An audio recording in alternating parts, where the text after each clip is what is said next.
우리는 지금 영적으로 역사상 가장 혼탁하고 어두운 시대를 통과하고 있습니다. 혹자는 중세가 가장 어두운 시대였다. 왜냐하면 교회가 타락을 해서 성도들에게서 말씀을 빼앗고 그랬던 시절이었기 때문에 중세가 가장 어두운 시대였다 이렇게 이야기를 하는데, 지금 우리가 사는 이 시대야말로 가장 어두운 시대가 아닌가 이런 생각을 해봅니다. 아마 앞으로 더 그렇게 되겠죠. 절대적인 진리는 조롱당하고 도덕적인 기준은 처참하게 다 무너져 버렸습니다. 극단적인 이기주의가 팽배해서 나 자신의 안위 외에는 그 무엇도 돌아보지 않는 그런 어두운 시대가 됐습니다. 특히 우리 한국 사회에서 가장 두드러지는 현상이 뭘까? 제가 한번 통계를 봤더니 OECD 국가들 중에서 한국인들이 OECD 가입 국가들 중에서 독서량이 꼴찌더라고요. 책을 안 읽는다. 이게 의미하는 바가 뭘까? 저는 생각을 하기 싫어하는 것이다. 이렇게 생각을 합니다. 사람들이 생각이라는 것을 도통하지 않는다는 것입니다. 역사적으로 한 번도 경험해 본 적 없는 물질적인 풍요, 끝없는 정보의 홍수에 사는데 거기 그냥 휩쓸려 살고 있습니다. 기술이 발전하고 의식주가 만족이 되니까, 옛날에는 그랬잖아요. 공자왈 맹자왈 이게 뭐 밥 먹여주냐 이렇게 얘기를 하면서 그것도 다 부자들의 사치다. 의식주가 해결이 되고 여유가 있어야 생각이라는 것도 하고 고민도 해보고 철학도 하고 이러고 사는 거 아니냐 그렇게 얘기를 했는데, 지금 다 만족됐잖아요. 물론 아직도 빈곤한 분들이 있지만 그 빈곤층의 삶의 질조차도 옛날보다 훨씬 좋아졌잖아요. 그런데 역설적으로 과거에 굶주리던 시절에 가난한 사람들이 그렇게 얘기했잖아요. 가진 자들의 사치다라고 여겼던 정신적이고 영적인 활동들이, 그러면 지금 의식주가 만족되고 했으니까 더 많이 일어나야 되는데 오히려 더 많이 무시당하고 있는 것입니다. 이제 사람들은 하나님께서 모든 사람들에게 심어두었다고 하셨던 영원을 사모하는 마음마저도 잃어버린 것 같습니다. 과거에 사람들이 하늘을 날 수 없었던 시절에는 그렇게 하늘을 보고 살았다고 하는데, 지금은 어떻습니까? 비행기 타고 지구 반대편 가는데 하루도 안 걸리고 우주인을 달에 보내고 이런 시대가 됐음에도 사람들은 스마트폰을 손에 든 채 하늘을 보고 걸을까요? 밑을 보고 걸을까요? 땅만 보고 걷는다는 것입니다. 땅에서의 안락함이 유일한 삶의 목적이 돼서 좀 더 가치 있는 삶, 뭔가 이 내가 속한 사회에 더 기여하고 뭔가 남을 이롭게 하는 일들 또는 영적인 것, 이런 것들에 대한 관심이 점점 사라져 가고 있다는 것입니다. 이런 세상 속에서 교회를 바라보는 세상의 눈은 또 어떠냐? 날이 갈수록 냉소적이고 차가워지고 있는 것이 현실이다라는 겁니다. 전도하러 나가면 그래도 이 동네 분들은 좀 착하시더라고요. 잘 받고 하는데, 저는 전에 그것도 벌써 이미 20년 전 일입니다만, 전도도제 들고 나갔다가 정말 쌍스러운 욕을 듣고 쫓겨나기도 하고 그런 일이 많이 있었거든요. 특히 중고등학생들한테 들고 가잖아요. 순박하고 착한 애들 많지만 때로는 전도하는 사람을 조롱하는 경우도 많이 보게 됩니다. 할렐루야 막 이러면서, 그게 진짜 할렐루야라서 할렐루야가 아니고 조롱하는 거예요. 그렇게 조금 시간을 두고, 전도라는 게 그렇잖아요. 전도지 이렇게 주고 잠깐 이렇게밖에 지금 할 수가 없는 게 현실인데, 사람들이 다 바빠요. 노숙자한테 가서 사형리라도 좀 하려고 해도 노숙자인데 바쁘대요.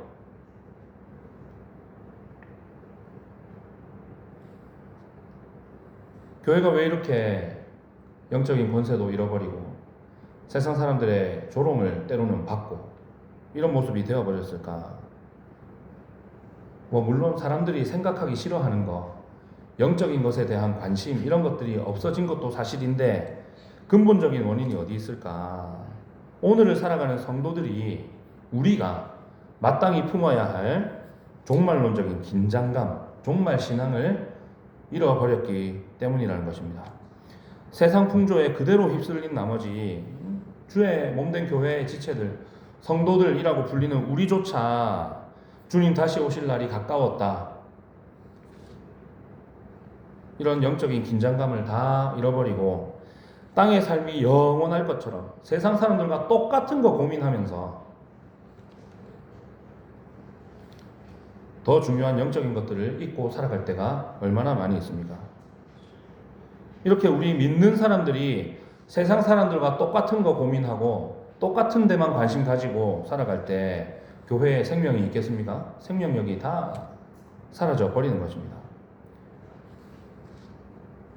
이런 위태로운 시대 가운데에서 성도들이 종말, 특별히 종말에 대해서 가진 태도에 있어 흔히 두 극단의 자리에 서곤 합니다. 첫 번째는 뭐냐면, 종말하면 여러분 어떤 생각 드세요?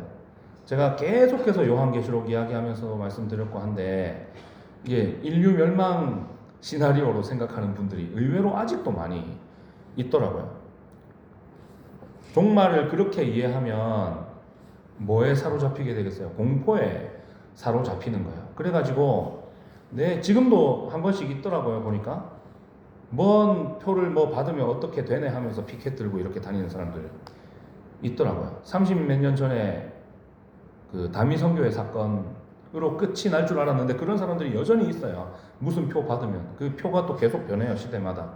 옛날에는 처음에 80년대에는 신용카드였다가 그 다음에는 바코드였다가 지금은 또 베리칩으로 바뀌고 뭐 이런 식으로 계속 바뀌더라고요. 이런 사람들이 특징이 뭐냐면 공포에 사로잡혀가지고 무섭다 이거야. 7년 대환란, 이제 적그리스도 나타나면 이제 큰일 났다. 삶의 자기가 누려왔던 일상의 삶들을, 자기가 해야 될 일들을, 의무들을 다 내팽개치고 도피하는 경우들이 있었던 겁니다. 시한부 종말론자들이 전형적으로 그런 모습들을 보이죠. 날짜와 징조에 집착하면서 야야야 지금 이봐봐, 지금 세계 지도자 누구 나왔지? 야 트럼프가 적그리스도래. 이런 얘기하면서 주님 곧 다시 오신다. 반대로 다른 극단이 있습니다. 뭐냐면 세상 사람들이랑 똑같이 그냥 영적인 깊은 잠에 빠져서 평안하다, 안전하다 하면서 심판이 없는 것처럼, 땅에서 영원히 살 것처럼 땅의 것들에 완전히 매몰돼서 살아가는 영적인 무감각함을 보여주는 그런 사람들이 또 있다는 것입니다. 당시에 데살로니가 교회 성도들이 이와 똑같은 영적인 위기에 처해 있었습니다. 로마 제국과 유대인들의 끈질긴 핍박이 있었잖아요. 그런 상황 가운데서 그들은 주님이 도대체 언제 다시 오시는 건지, 이미 죽은 형제들은 어떻게 되는지 걱정하면서 영적인 혼란을 겪고 있었습니다. 그 가운데서 어떤 이들은 야 주님 곧 오신대, 이걸 핑계로 이 마땅히 행해야 할 의무와 생업을 다 멈추고 무질서하게 행하는, 오늘 말씀해 보면 게으른 자들이 되었고요. 또 어떤 사람들은 그 핍박의 두려움에 짓눌려 가지고 심령이 낙심해서 약해진 사람들이 있었다는 겁니다. 이런 위기 가운데서 사도 바울이 데살로니가 성도들에게 가르쳐준 종말에 대한 진리는 정말로 놀랍고 영광스럽습니다. 제가 이 앞에 1절에서 11절까지를 지난 3월 달에 여러분에게 설교를 했거든요. 그 5장 전반부 1절에서 11절을 보면 주의 날이 밤에 도둑같이 임할 것이다, 이렇게 사도 바울이 가르쳤습니다. 온 세상이 육신의 안일함에 취해서 평안하다, 안전하다 할 그때에 마치 해산의 진통처럼 호련히 피할 수 없는 멸망이 임할 것이다, 이렇게 사도 바울이 경고했던 것입니다. 그런데 여기서 우리가 주목해야 될 놀라운 반전이 있습니다. 종말이 온다는 거예요. 그날이 도둑같이 임한다는 거예요. 그러니까 성도들에게 그러니까 지금 다 때려치우고 빨리 예배당 모여, 나팔 불 때 나의 이름 불러, 이렇게 한 게 아니고 오히려 어떻게 했습니까? 종말을 준비하는 성도와 또 교회가 있어야 할 자리가 어디인지를 성도들에게 가르쳐 줬는데, 그게 뭐냐? 우리가 오늘 읽은 12절부터 22절까지의 말씀이다라는 겁니다. 우리가 바람직한 종말 신앙을 가졌는지 무엇으로 알 수 있을까요? 사실 종말이라는 말 자체가 그렇게 썩 권하고 싶은 용어는 아니에요. 종말, 끝난다는 뜻인데 세상이 끝나냐? 예수님 다시 오시면 세상이 끝날까요? 끝나는 게 아니고 새로워져요.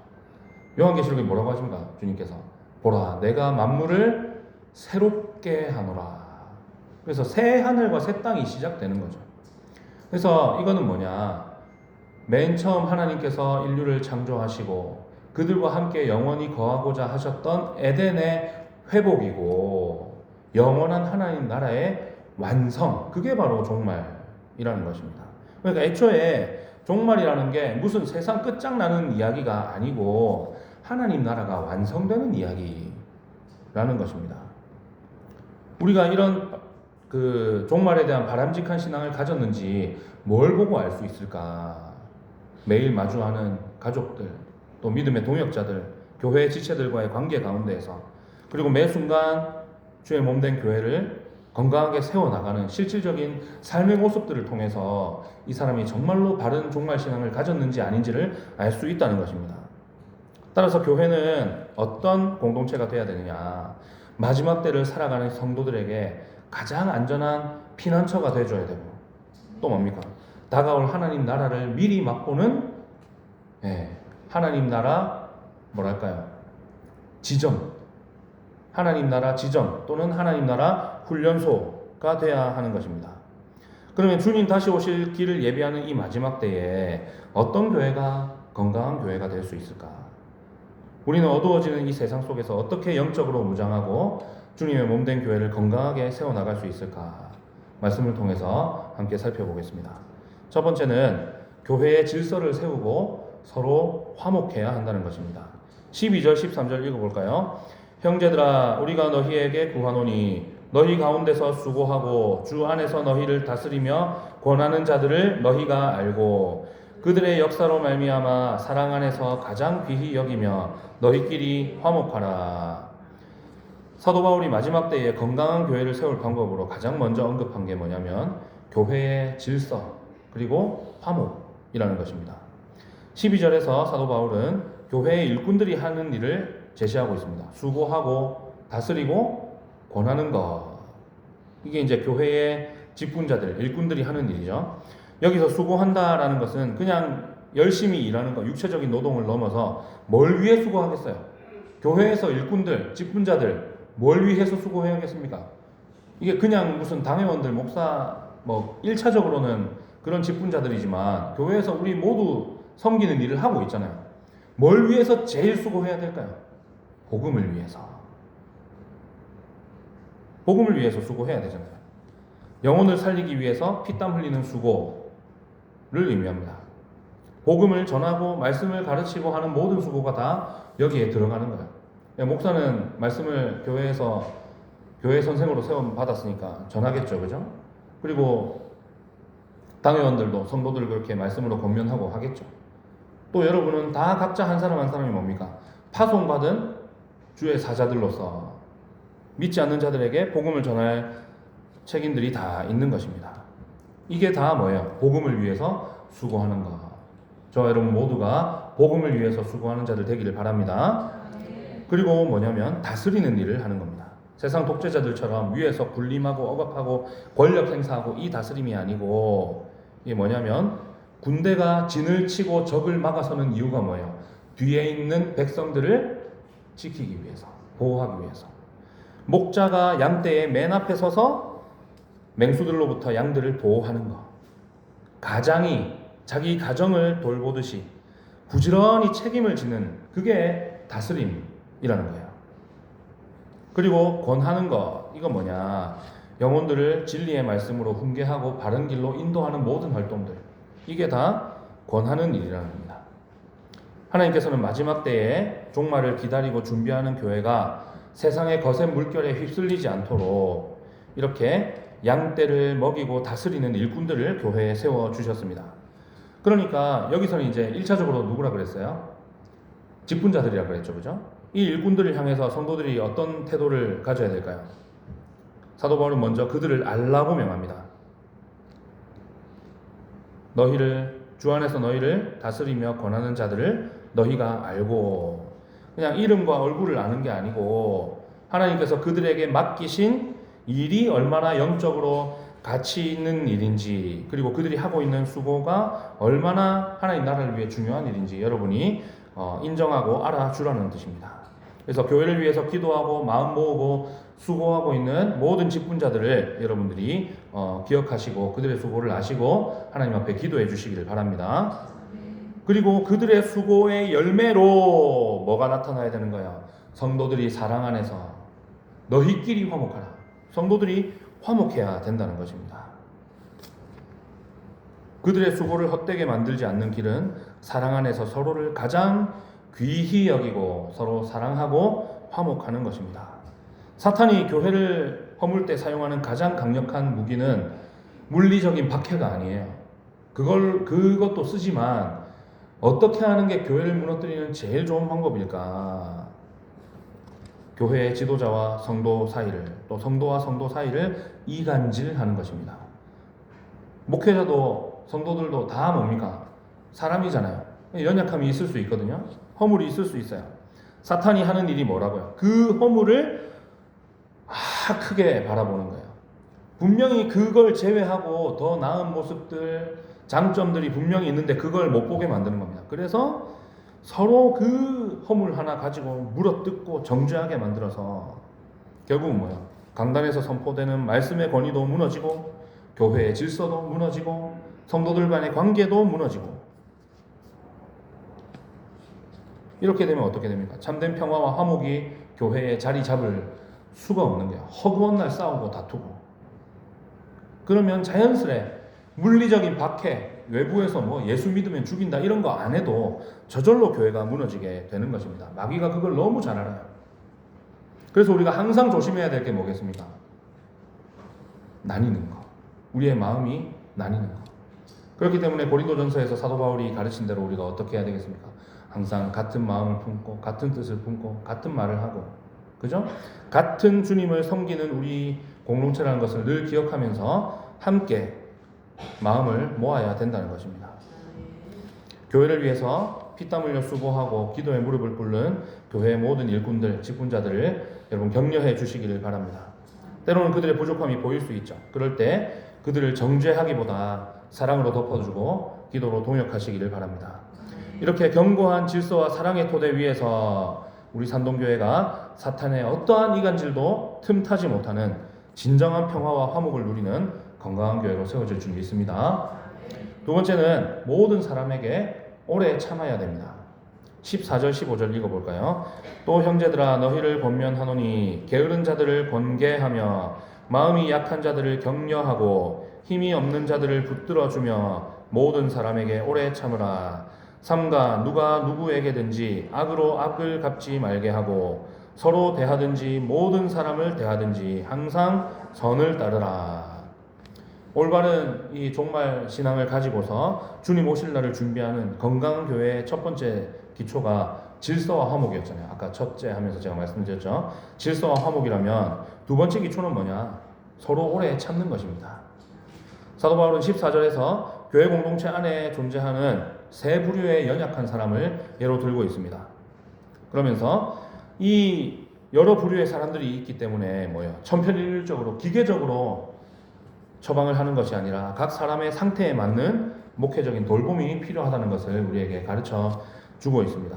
교회 안에 존재하는 연약한 이들로 제시된 첫 번째 경우가 뭐냐? 게으른 자들입니다. 게으른 자들. 원어적으로 보면 군대의 대형에서 무단으로 이탈해서 대형을 흐트러뜨리는 무질서한 자들을 뜻합니다. 이게 우리는 뭔 뜻인지 잘 모르겠잖아요. 그죠? 그런데 당시 사람들은 이걸 딱 이해했어요. 왜냐하면 전쟁하는 모습들도 많이 보고 했잖아요. 로마 시대인데 오른손에 창이나 칼을 들었고요. 왼손에 방패를 반드시 들었습니다. 그 방패를 들고 싸우던 그 당시의 전쟁에서는 대형이 줄 서는 게 굉장히 중요했어요. 그 옛날 영화나 이런 데 보면 아스테릭스 같은 웃긴 영화에서도 로마 군인들이 딱 사각형으로 창 들고 방패 들고 척척척 걸어가는 게 나오거든요. 그게 괜히 그러는 게 아니라 그 사람들이 바보라서 그러는 게 아니라 굉장히 중요했어요. 그게 고대 스파르타나 그리스에서는 여러분 그 300 영화 보셨죠? 진을 짜잖아요. 딱 왼팔에 방패 들고 창 들고 딱 서가지고 버티고 서는데 이게 팔랑크스라는 방진입니다. 사각형 진. 이걸 짜서 전투를 했고 로마 제국에서는 그게 이제 테스투도라는 방진으로 발전을 하게 되는데 이렇게 딱 사각형 진을 짜서 싸웠어요. 영화에 보면 막 병사들이 나가서 칼 멋지게 휘두르고 막 이러는데 그런 거 아닙니다. 중국도 마찬가지였어요. 뭐 아무리 뭐 소림사 무술 발전하고 했어도 혼자 칼 들고 칼춤 안 췄어요. 딱 방진을 짜서 그렇게 싸워야 했습니다.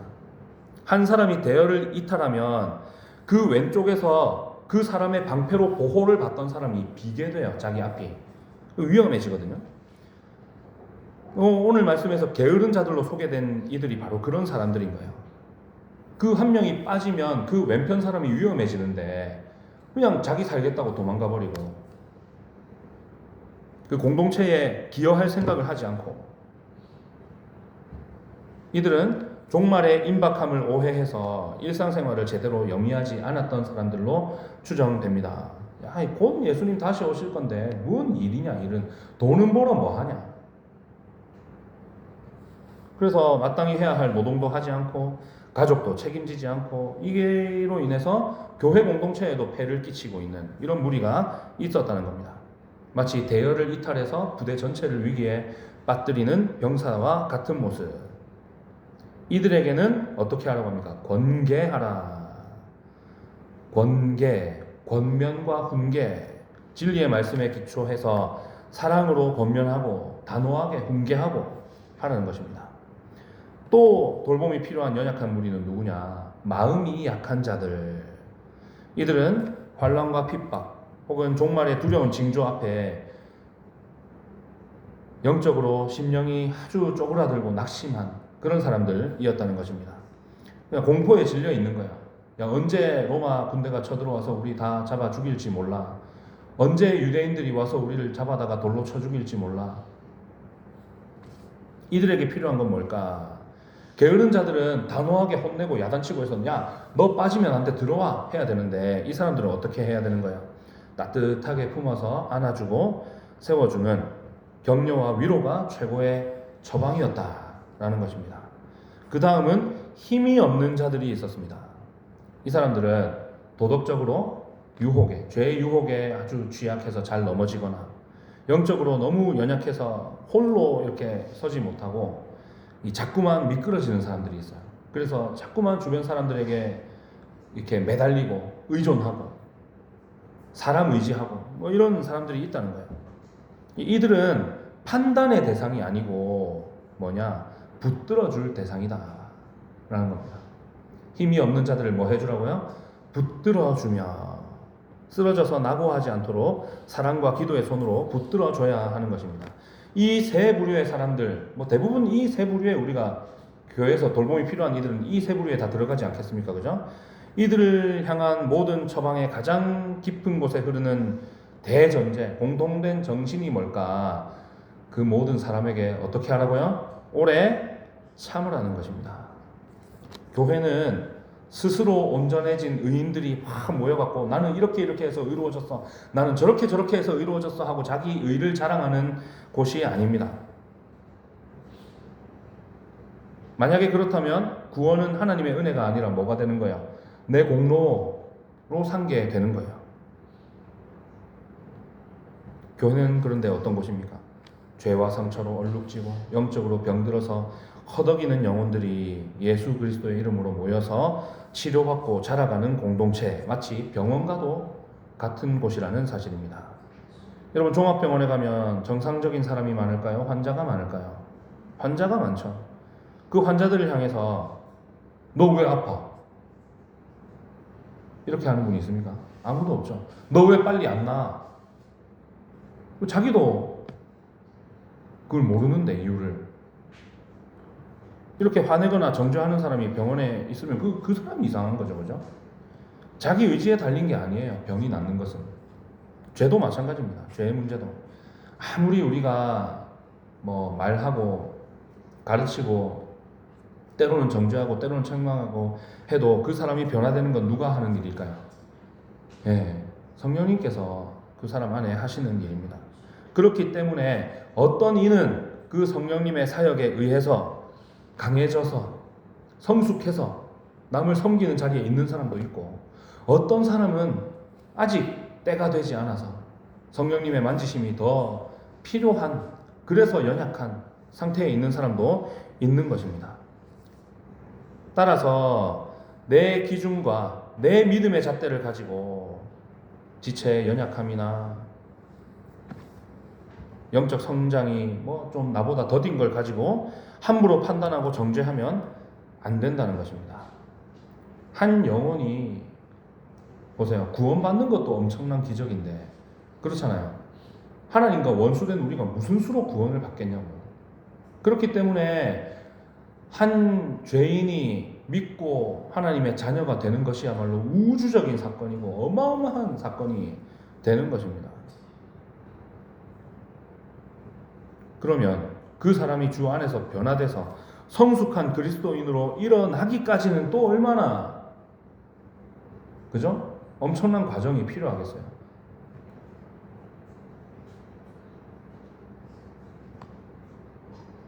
인고의 시간, 눈물의 기다림이 반드시 필요한 것입니다. 한 번에 변하는 사람이 있던가요, 여러분? 잘 없잖아요. 정말 드물잖아요. 그죠? 그러면 어떻게 우리가 연약한 지체들, 정말 답답할 때 있거든요. 그렇잖아요. 와, 저 사람은 왜 계속 저 모양이지? 왜 저기서 더 이렇게 나아지지를 않지? 왜 맨날 내가 계속 그 사람 챙겨줘야 되고, 왜 맨날 뭐 삐졌네 어쩌네 이런 소리를 들어가면서 내가 계속 그 사람을 챙겨줘야 되는 건지.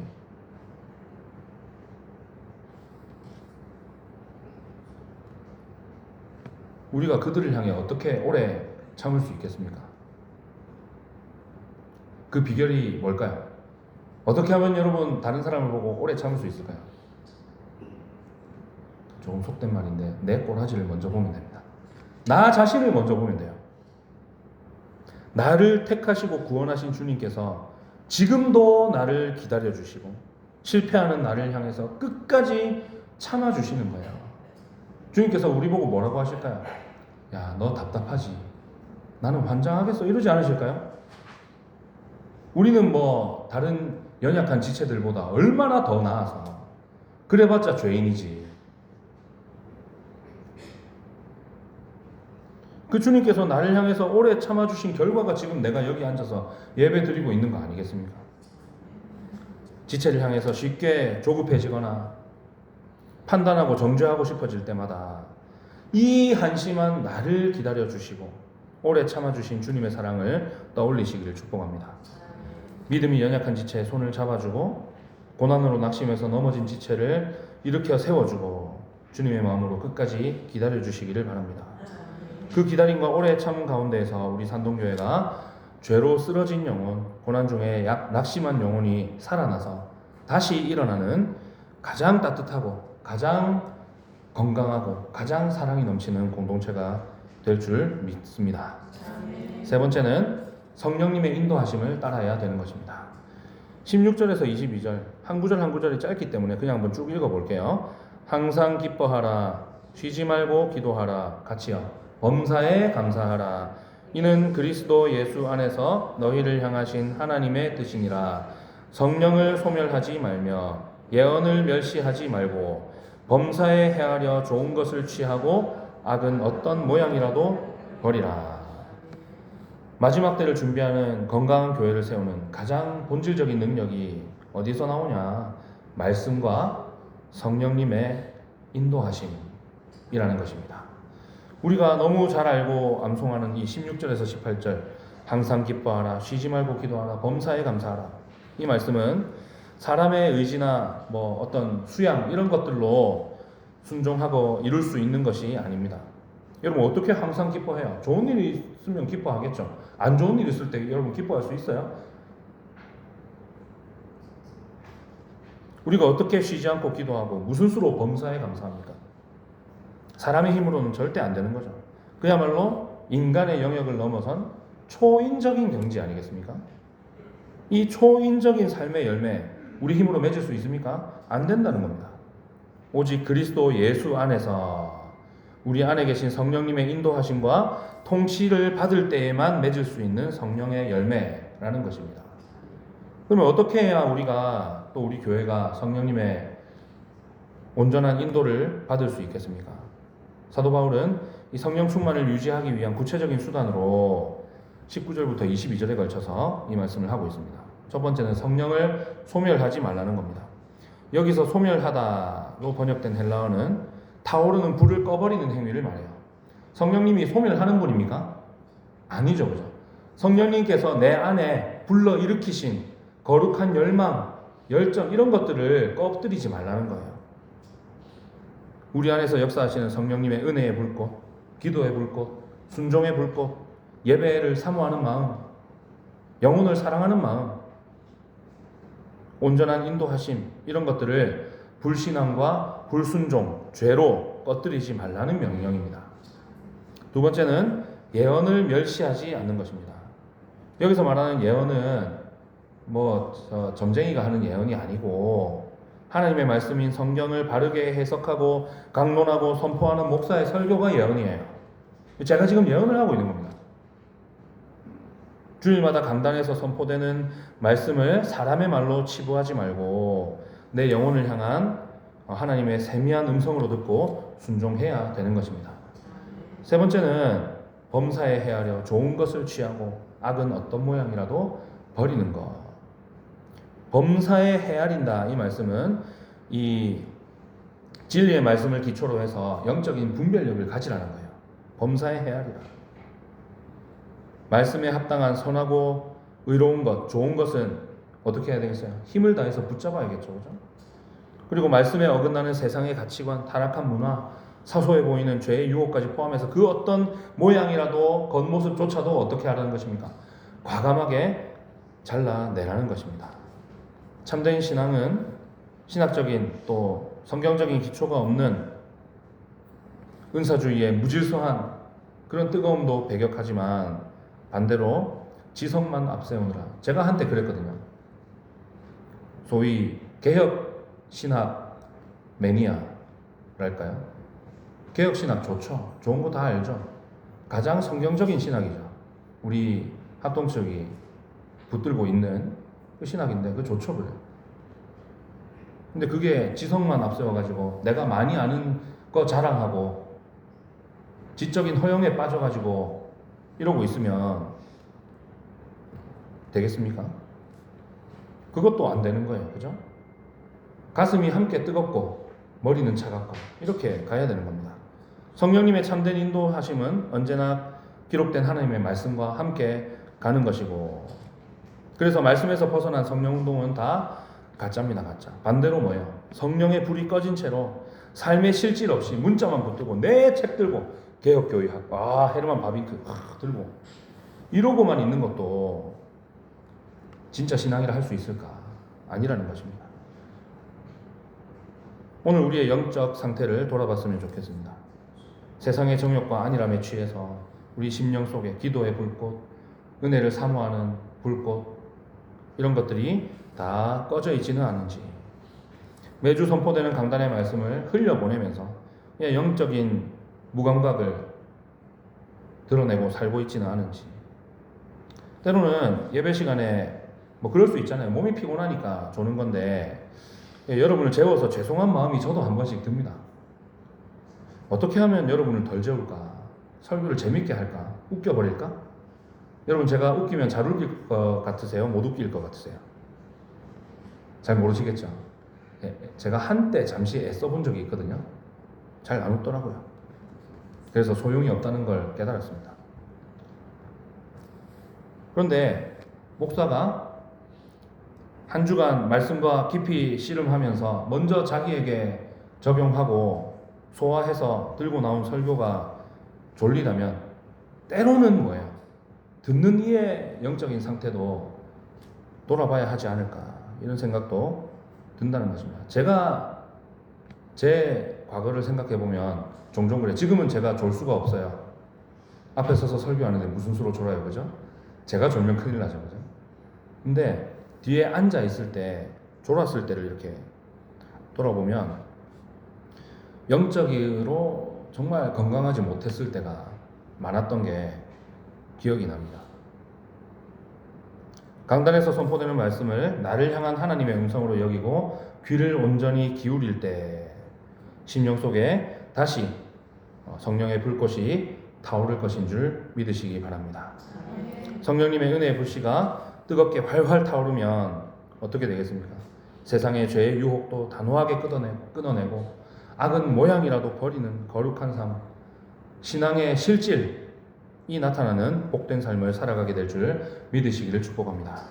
말씀을 맺겠습니다. 주님 다시 오시는 그날 밤에 찾아오는 도둑같이 예기치 않게 임할 것입니다.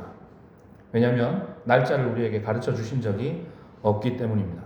이를 목격하면서 세상은 공포에 떨겠죠. 야, 우리가 예수를 안 믿었는데 진짜였네. 그러나 빛의 자녀이고 낮의 자녀인 우리는 어떻습니까? 주님 다시 오실 그날이 우리에게는 파멸의 날, 죽음의 날이 아니에요. 완전한 구원이 완성되는 거룩하게 예비된 신부가 신랑을 맞이하는 영광스러운 혼인잔치가 될 것입니다. 이 소망을 품은 우리가 오늘 힘써 지켜야 할 것이 뭐냐? 주님의 몸된 교회를 거룩하고 건강한 공동체로 세워나가는 것인데 그게 어떻게 가능하다고요? 교회의 질서를 세우고 서로 화목하고 모든 사람에게 오래 참고 성령님의 인도하심을 따름으로 가능하다는 것입니다. 그런데 이게 우리 힘으로 가능할까요? 안 된다는 거예요. 그런데 23절, 24절에 보면 이게 어떻게 이루어지는지 약속되어 있습니다. 평강의 하나님이 친히 너희를 온전히 거룩하게 하시고 또 너희의 온 영과 혼과 몸이 우리 주 예수 그리스도 강림하실 때에 흠없게 보존되기를 원하노라. 너희를 부르시는 이는 미쁘시니 그가 또한 이루시리라. 참으로 그렇습니다. 우리의 불완전한 의지와 힘으로는 할 수가 없습니다. 그러나 우리를 부르신 하나님은 신실하시다는 것입니다. 따라서 이것은 내 의지와 능력이 아니라 하나님의 신실하심과 전능하심으로 반드시 이루어지는 것입니다. 여러분, 우리 산동교회가 건강한 교회로 세워지기를 원하십니까? 우리 교회가 정말로 누구나 흠모해서 와, 저 교회 내가 한번 가보고 싶다. 내가 저 공동체에 들어가고 싶다. 이런 사랑의 공동체가 되기를 원하십니까? 신실하신 하나님을 신뢰하시기를 바랍니다. 오늘 말씀을 기억하면서 주님 다시 오시는 그날까지 우리의 영과 혼과 몸을 흠없게 보존해 주실 그 미쁘신 하나님을 의지하는 가운데서 질서와 화목, 오래 참음과 성령님의 인도로 이 어두운 세상 가운데 건강하고 복된 공동체로 우뚝 서서 기쁨으로 다시 오실 주님을 맞이하는 저와 여러분이 되시기를 주님의 이름으로 축원합니다. 기도하겠습니다.